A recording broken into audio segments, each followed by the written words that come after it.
আগামীকাল বৌদ্ধ পূর্ণিমা বা বৈশাখী পূর্ণিমা আমরা জানি। আজকে আমরা আলোচনা করব বৈশাখী পূর্ণিমার সময়সূচি, বৈশাখী পূর্ণিমায় কি করা উচিত আর কি পরিত্যাগ করা উচিত। চলুন জেনে নিই।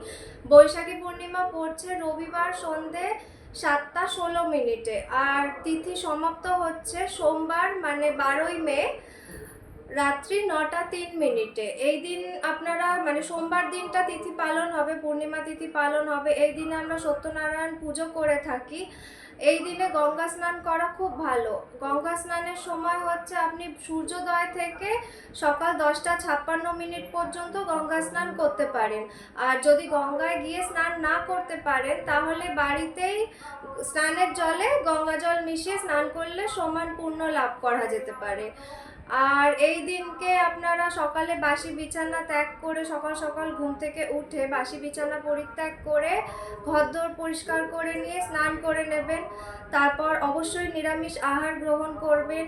ঝগড়াঝাঁটি কটু কথা কাউকে বলবেন না। এই দিন এসবের থেকে দূরে থাকবেন। এই দিন কাউকে ধার দেবেন না।